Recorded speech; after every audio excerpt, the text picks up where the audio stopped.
अस्सलामु अलैकुम वरहमतुल्लाहि वबरकातुहू। नाज़रीन, मैं हूँ आपका होस्ट मोहम्मद आसिफ वासलिदी। आप देख रहे हैं नूर हिदायत ऑफिशियल। हमेशा की तरह एक बार फिर एक नए तज़किरे के साथ आपके खिदमत में हाजिर हैं। उम्मीद करता हूँ आप सभी हज़रात बखैरियत से होंगे। अल्लाह रब्बुल इज़्ज़त आप सब पर अपना खास फज़ल व करम फरमाए। नाज़रीन, साहब का लेक्चर के अंदर जिस तरह आपने सुना कि हमने उशर को बयान किया था, फिर उसकी जो अक़साम थी उनको भी बयान किया था, ज़कात का हुक्म भी बयान किया था।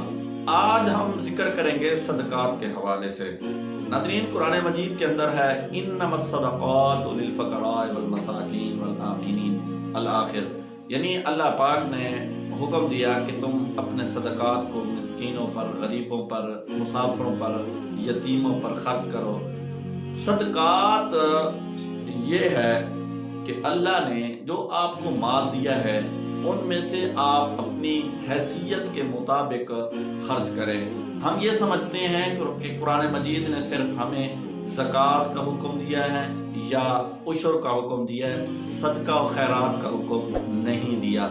ऐसा नहीं है। कुरान मजीद ने वाज़ेह हुक्म दिया है कि आप अपने सदकात को, खैरात को जनाब वाला निकाला करें।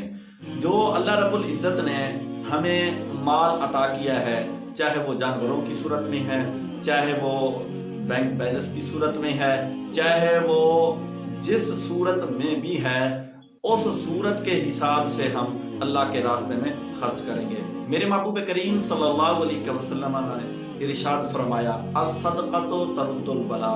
फरमाया जो लोग अल्लाह के रास्ते में सदका करते हैं, सदका और खैरात करते हैं, तो अल्लाह रब्बुल इज़्ज़त उनकी आने वाली मुसीबतों को टाल देता है। ये जो सदका है ना, ये मुसीबत के लिए एक ढाल बन जाता है। जब इंसान सदका और खैरात कर देता है तो जो आने वाली मुसीबत होती है वो हमसे अल्लाह रब्बुल इज़्ज़त टाल देता है।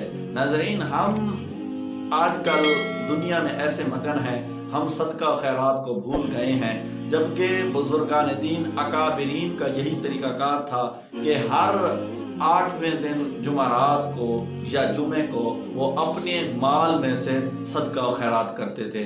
नाज़रीन, आप जब तक सदका और खैरात करते रहेंगे, आप मुसीबतों से, परेशानियों से बचते रहेंगे, आपका माल भी महफूज रहेगा। जिन लोगों का माल महफूज नहीं रहता, इसलिए वजह यही होती है कि वो सदका और खैरात नहीं करते। तो आप अपने हिस्से का भी सदका निकाला करें, अपनी बीवी बच्चों के सदका निकाला करें। आपको अल्लाह ने अगर सहबे इस्तिताअत बनाया है, माल दिया है, तो फिर अल्लाह के रास्ते में सदका और खैरात किया करें। ये सदका और खैरात बहुत बड़ी चीज़ है जिसको हम छोटा समझते हैं।